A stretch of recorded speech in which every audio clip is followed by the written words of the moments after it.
Hey guys, welcome back to the channel. Welcome to another video. We're going to be talking about Burnley right now, who have been confirmed as to being relegated down to the Championship for next season, following the events of what has taken place on the final day of the 2021-22 Premier League season.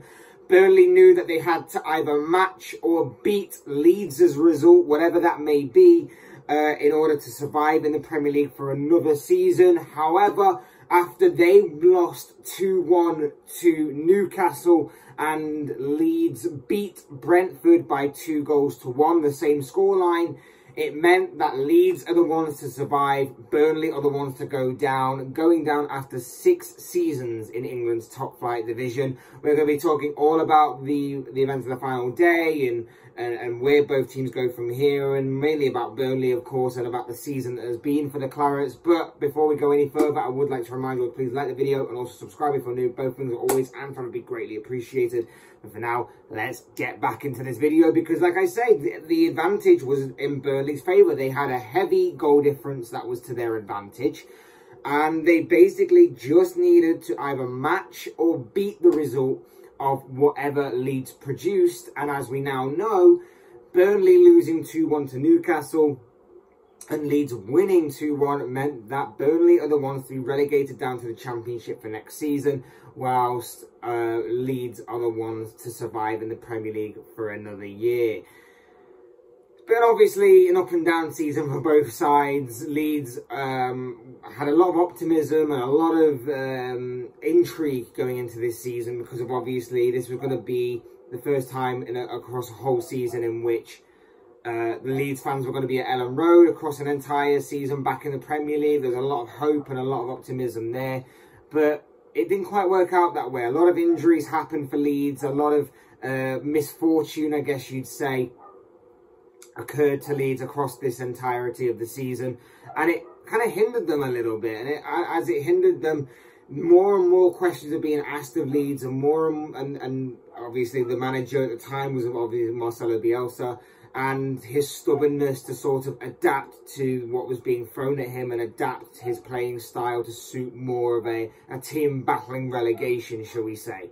It didn't quite happen, and eventually, but Bielsa was given the chop. But whilst for Burnley, of course, they took a little while longer to change their manager. Sean Dyche was going about his business as usual, and many people actually did think that whilst Burnley should be considered relegation candidates, as they have been for the 6 years they've been in the Premier League prior, obviously many people were expecting Burnley to get out of this relegation scrap. Many people were expecting Burnley to once again find a way to perform a great escape and to survive, because they've done it season on season.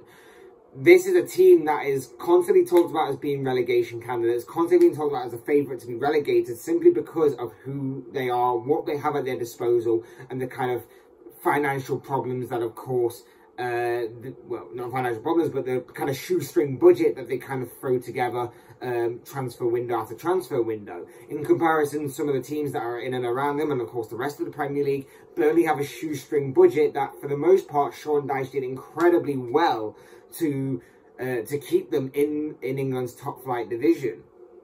When it came to a point where they felt that maybe Sean Dyche's reign had run its course, and maybe they needed to have a bit of a roll of the dice to see if they could actually survive in the Premier League for another year, that's when obviously they changed direction. They got rid of Sean Dyche. They brought in the under 23s manager, I think it was, in Mike Jackson, and for the most part, for the beginning part at least, it seemed like it was a bit of a stroke of genius, a bit of a stroke of luck that happened with Burnley, because he got a couple of wins under his belt as the senior manager, and it actually looked like it was going to actually work out for Burnley, and there was going to be some form of great escape that was going to be taking place.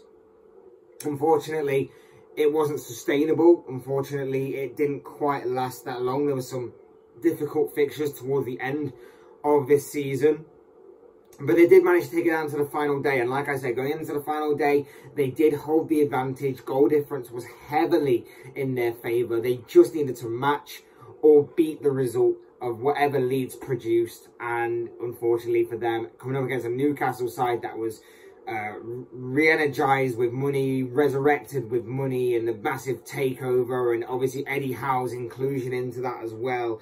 You know, it was obviously going to be a tough ask for them to beat a Newcastle side. A Newcastle side that, okay, they may have survived and confirmed their Premier League status several weeks ago, but when you consider that there's a lot of players in that Newcastle side that are playing for their careers, they're trying to impress the manager, they're trying to tell the manager, look, I can be a part of this resurrection of this great Newcastle side. With all your money that you've got, you still need me, kind of thing.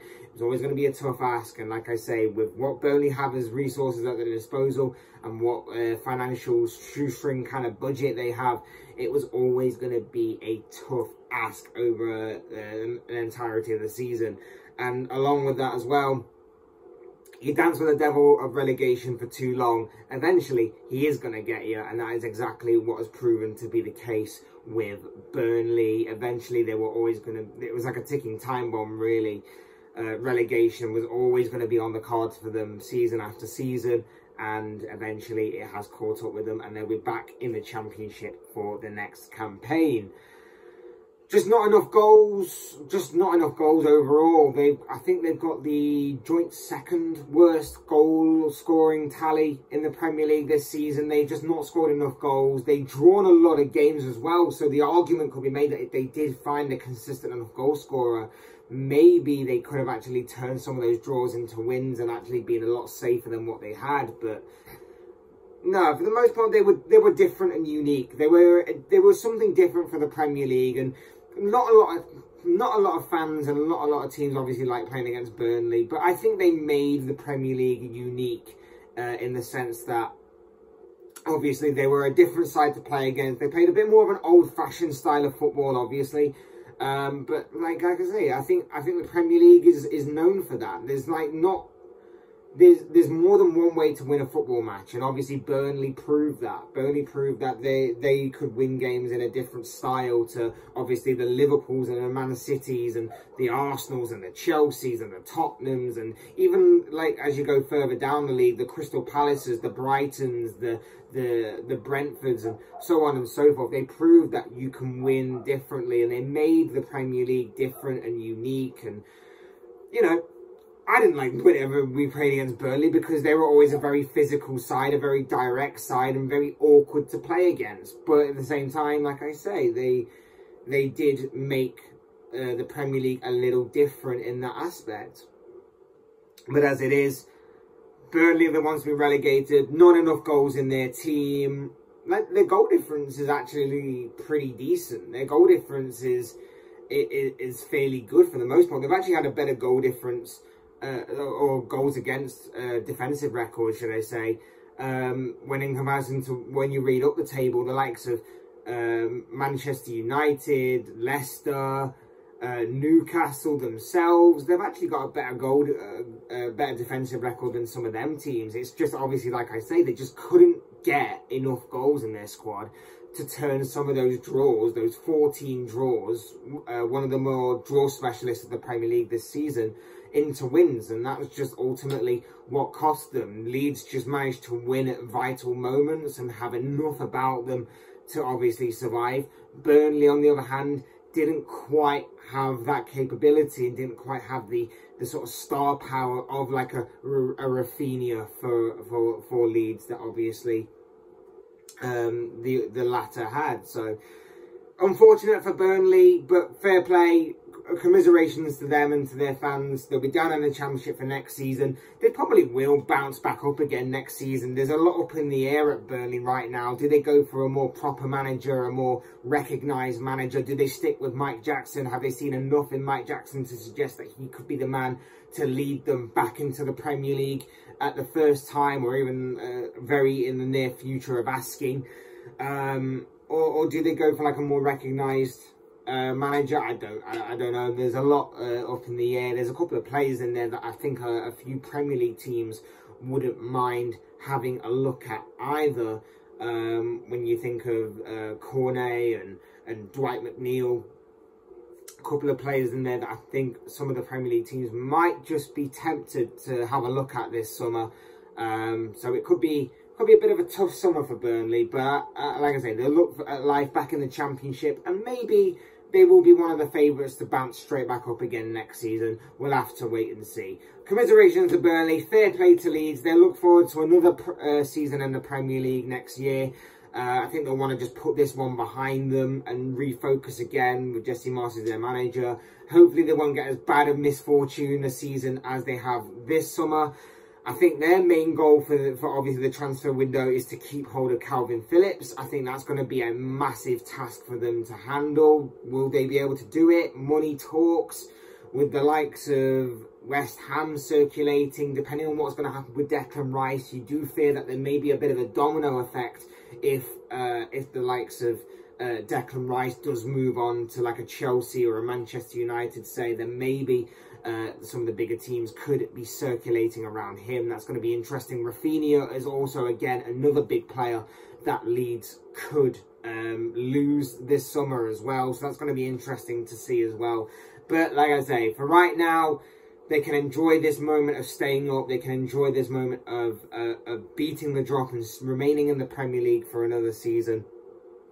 And what was pretty epic fashion, by the way, a sort of last-minute stunning goal from Jack Harrison. So, pretty decent way to stay up, if you ask me. Fair play to Leeds United. Commiserations to Burnley. One's going to be staying in the Premier League in Leeds, and obviously one's in the Championship next season in Burnley. But of course, those are just the thoughts, comments, opinions, predictions, whatever you want to call it, of this guy. I want to know what you guys think. What do you make of what happened today in the relegation battle? Burnley dropping to the Championship and Leeds staying up in the Premier League. I'd love to know your thoughts, comments, opinions, predictions, whatever you want to call it, on that particular topic down below in the comment section, because I'm sure it'll make for interesting reading. Otherwise, hit that like button on the way out if you enjoyed the video. Subscribe if you're new and want to see more content like this. Both things are always and forever be greatly appreciated. And as always, thank you all so much for watching and listening. I've been Fletch. This has been another Fletch Talks video, and I will see you all again soon in another video.